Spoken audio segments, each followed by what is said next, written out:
আপনারা শুনছেন সম্বিতা স্টোরিজ। আজ শুনবেন বিভূতিভূষণ বন্দ্যোপাধ্যায়ের একটি ছোট গল্প ডাইনি।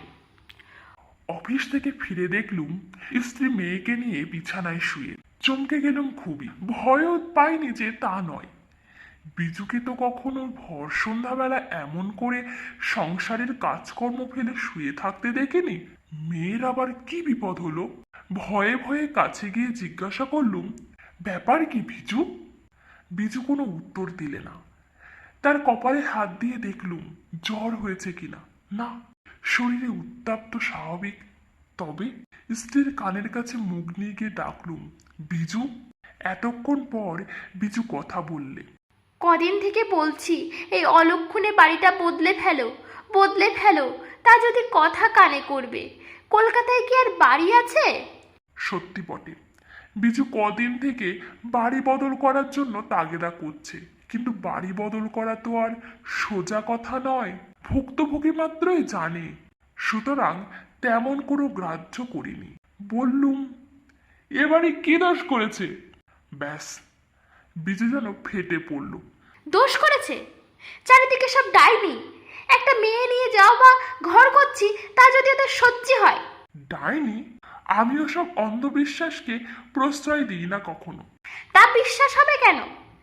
দেখো দেখি, আজ দুপুর বেলা থেকে শানি কিছু মুখে করছে না, জাবা খাচ্ছে তাই তুলে ফেলছে। আমার মাথা ঘুরে গেল। শানি আমার 2.5 বছরের মেয়ে, তার উপর ডাইনি বুড়ি কোপ দিয়ে পড়লো কোন দুঃখে?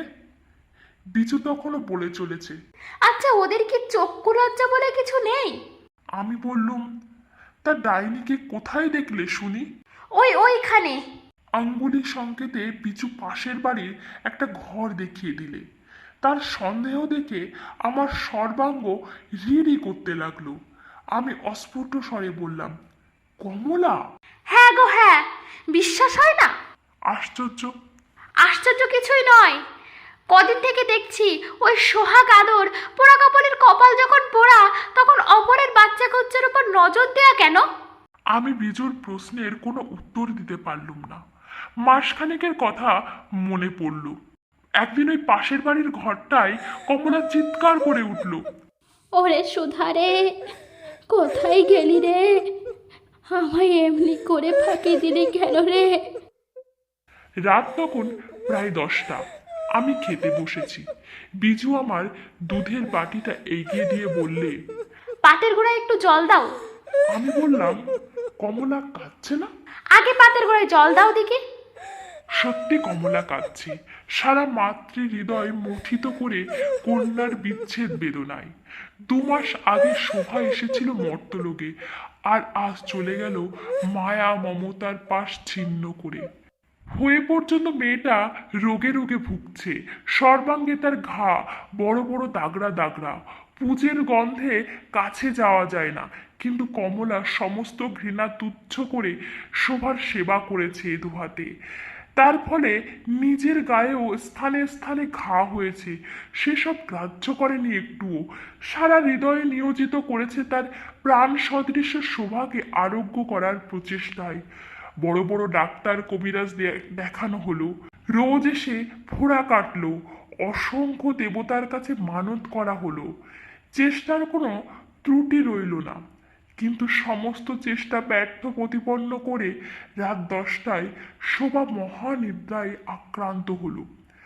মা বুকের উপর লুটিয়ে পড়ে শতবার নাড়াচাড়া করে তাকে সজাগ করার চেষ্টা করলে বিনিময়ে তার প্রস্থানের জন্য অনুশোচনা করলে সারা রাত্রি প্রায়।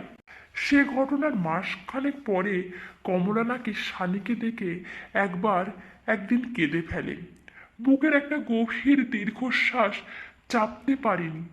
তার দীর্ঘশ্বাসের শব্দে আমার স্ত্রীর চিত্ত বিচলিত হয়। আস্তে আস্তে খুকিকে নিয়ে সরে আসে পাশের ঘরে। আমি তখন অফিসের হিসেবপত্র মেলাচ্ছি।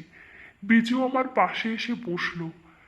আমি চশমাটা আস্তে আস্তে চোখ থেকে খুলে রাখি। বলি, কিছু বলবে নাকি? না, এমন কিছু না। আমি হাসি, বলি, তা ওই এমন সামান্য কিছুই শুনি না কেন? সত্যি, তোমার আবার এসবে বিশ্বাস হয় না? আহ, কৌতূহলে তো বাড়িয়ে দিচ্ছ কেবল।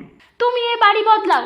কারণ কমলা রোজ রোজ শালির পানে তাকিয়ে ফোঁস ফোঁস করে নিঃশ্বাস ফেলবে আর কাঁদবে। আমার বাচ্চার অকল্যাণ হবে তাও বুড়ো মাকে ভুলে যায়। পাগল। আমি হাসতে লাগি। ওই তো, তুমি সব উড়িয়ে দাও কেবল। কপাল যখন পোড়া তখন অপরের ছেলে মেয়ের উপর নজর দেয়া কেন বাপু? বিজু আমার কাছ থেকে চলে যায়। আমি ওসব বিশ্বাস করি না বলেই হয়তো আমার মাথার মধ্যে বিজুর সেই শেষ কথা কেবল ভাসতে লাগলো, কপাল পোড়া। বস্তুত কি কমলার কপাল পোড়া? বিধাতা পুরুষ তার প্রতি অপ্রসন্ন? এই রুগ্ন মেয়ে প্রসব করার জন্য দায়ী কে? কমলা? একটুও না। আমি জানি কমলার স্বামীর দুরারোগ্য সিফিলিস রোগ বর্তমান। এ কথাও জানি যে সেই মহাপুরুষ প্রায় রাত্রিবেলা বাড়ি ফেরেন না। বাপ ঠাকুরদা অনেক পয়সা জমিয়ে গেছে, তাই ব্যয় করে সে ফুরিয়ে উঠতে পারছে না। তবুও লোকে দোষ দেবে কমলাকে। আমার স্ত্রী অন্ধ, বধির, সে অকারণ পুরুষদের প্রতি সর্বদাই সদয়। কমলার স্বামীর দোষ সে দেখে না, কারণ পুরুষ পুরুষের শত্রু আর নারী নারীর শত্রু। এহেন কমলা শানী হওয়ার দিন সাতেক পরে প্রায় একটি প্রাণহীন মাংসপিণ্ড প্রসব করে। নিজের ব্যর্থতার বেদনায় মুষড়ে পড়ে কমলা, কাঁদল, চিৎকার করলো, দুদিন বিছানা থেকে উঠল না, খেলো না, চোখ ফুলিয়ে ফেললো কেঁদে। তারপর একদিন নজর পড়ল শানির উপর। শানির পানে তাকিয়ে ওর ব্যর্থতার কথা পুনরায় যেন কে ওর ক্ষতে আঘাত করলে, নিজের অজ্ঞাতস্বরে একটি ব্যথিত দীর্ঘশ্বাস ত্যাগ করলে। আমার স্ত্রী শিউরে উঠল। সে শানিকে নিয়ে সেখান থেকে চলে এলো। অযথা সেই দিন থেকে শানিকে কমলা ভালোবাসলে। এরপর অনেক মাদুলি ধারণ করে, অনেক গ্রহ উপগ্রহকে ঘুষ দিয়ে, অনেক নির্দিষ্ট গাছে ঢিল ঝুলিয়ে কমলা আবার অন্তঃসত্ত্বা হলো। আবার সে ক্ষুধিত মাতৃ হৃদয় দিয়ে অনুভব করলে তার গর্ভস্থ ভ্রূণের সূক্ষ্মাসত্তা। আমি ভগবানের কাছে প্রার্থনা করলাম, প্রভু, ওকে আর বঞ্চিত করো না। তিনি হয়তো আমার প্রার্থনায় সাড়া দিলেন। কমলার মেয়ে হলো। আবার সে তার পুরনো হাসি ফিরিয়ে পেল। মেয়েকে মানুষ করতে লাগলো বহু প্রয়াসে।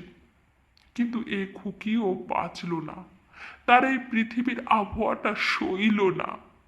এ কথা আমি আগেই বলেছি। সে সঙ্গে আরো বলেছি যে কমলা তার শোক ভুলে আবার আমার শানির পানে ফিরে তাকালো। আবার তার বুকে আঘাত লাগলো। সে দুহাত বিস্তার করে শানির দিকে ছুটে এলো। আমার স্ত্রী ভাবতে লাগলো এর হাত থেকে রেহাই পাওয়ার কথা। অগত্যা আমাকে বাড়ি বদল করার জন্য অনুনয় বিনয় করতে লাগলো। যেহেতু আমি ওসব অযৌক্তিক কিছু বিশ্বাস করি না, সেই জন্য আমি তার কথা উপেক্ষা করছিল। যাই হোক, কমলা একদিন জিজ্ঞাসা করলো, শানি কই ভাই? আমার স্ত্রী আজকাল বড় একটা শানিকে কমলার সামনে বার করে না। শানি তখন আরামে নিদ্রা যাচ্ছে। আমার স্ত্রী বললে, শানির অসুখ করেছে। আমি পাশের চেয়ারে বসেছিলাম। স্ত্রীর এই মিথ্যে কথা শুনে চমকে গেলুম। কমলা ভয়ার্ত স্বরে বললে, কি অসুখ ভাই? এই সামান্য জ্বর। ডাক্তার দেখিয়েছো? না, দেখাবো। না ভাই, ফেলে রেখো না একটুও। ভালো ডাক্তার দেখাও। যা দিনকাল পড়েছে, দেরি করো না একটুও। ও চলে গেলে ওর গলার স্বর ঈষৎ কম্পিত হলো, আমি বেশ বুঝতে পারলুম। আমি স্ত্রীকে বললুম, এই মিথ্যে কথা বলে কি লাভ? তুমি থামো দেখি। সুতরাং আমি নীরব হই। স্ত্রী বলে চলে, 50 দিন বলছি, বাড়ি বদল করো, বাড়ি বদল করো। সে কথা যদি গ্রাহ্য হয়। তার পরের দিন দুপুরবেলা কমলা নাকি এসেছিল শানিকে দেখতে। শানির অসুখের খবর পেয়ে সে চুপ করে থাকতে পারেনি। সারাদিন সে খুকিকে কোলে করেছিল। আমার স্ত্রীর সমস্ত বিপরীত চেষ্টা ব্যর্থ করে আমি আসার ঘন্টা 3 আগে এখান থেকে চলে গেছে। আমি অফিস থেকে ফিরে বিজুকে আর সানিকে ওই অবস্থায় দেখলুম। বিজু বললে, কি ছাই বেদানা খাইয়ে গেল, তারপর থেকে বাছা আমার কিছু মুখে করছে না। আমি বিজুর পানে ফ্যাল ফ্যাল করে তাকিয়ে রইলুম। সে আমার হাত দুখানা চেপে ধরে করুণ স্বরে বললে, তুমি আজই এই বাড়ি বদল করো, নয় আমায় বাপের বাড়ি রেখে এসো। ওই রাক্ষসী আবার কালই আসবে বলে গেছে। আমার কানের মধ্যে সে যেন গরম সীসা ঢেলে দিলে।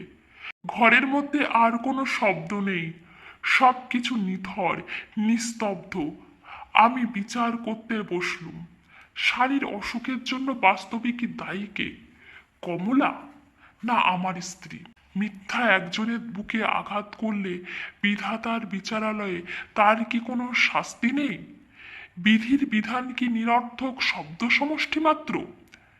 এমন সময়ে অন্ধকারে নীল হারিয়ে একটি কাক ডেকে উঠল। আমি শানির গায়ে কপালে হাত বুলাতে লাগলুম। আমার বেশ মনে পড়ল কদিন ধরে শানির অনবরত টক লেবু খাওয়ার কথা। শানির রোগের কারণ দিনের আলোর মতো প্রকাশিত হলো।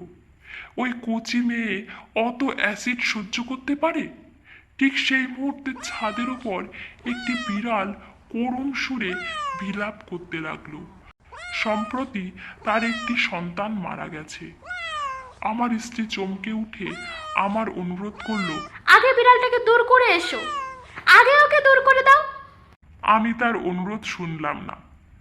বিজু কাঁদলো ফুলে ফুলে।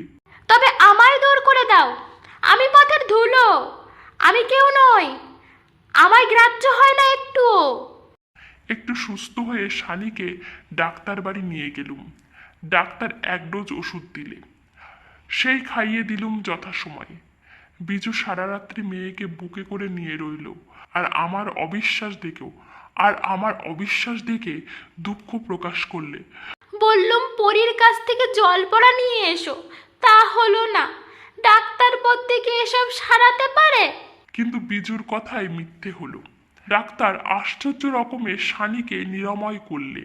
সকালবেলা শানি আবার তার সহজ সরল পূর্ব স্বাস্থ্য ফিরে পেল। আবার সে খেলতে লাগলো, হাসতে লাগলো। অফিস যাওয়ার সময় বিজুকে বললুম, ডায়েরির হাত থেকে যখন শানি রেহাই পেল তখন কমলাকে ক্ষমা করে দাও। বিজুর যেন অসহ্য হলো আমার কথা। বললে, মাইরি বলছি, তুমি আমায় পাগল করে দেবে। কালকের মধ্যে যদি না বাড়ি বদলাও তাহলে সত্যি সত্যি আমি বাপের বাড়ি চলে যাব। অগত্যা সেই শনিবার দিনই রাত্রে বাড়ি ঠিক করে ফেললুম। পরদিন জিনিসপত্র নিয়ে উঠে পড়লুম নতুন বাসায়। পরের জন্য স্ত্রীর সঙ্গে ঝগড়া করে সংসারের শান্তি নষ্ট করতে আমি নারাজ। আপনারা শুনছিলেন সম্বিতা স্টোরিজ। আজ শুনলেন বিভূতিভূষণ বন্দ্যোপাধ্যায়ের ডাইনি ছোট গল্পটি। এই রকমই আরও নিত্য নতুন গল্প শুনতে জুড়ে থাকুন আমাদের সাথে।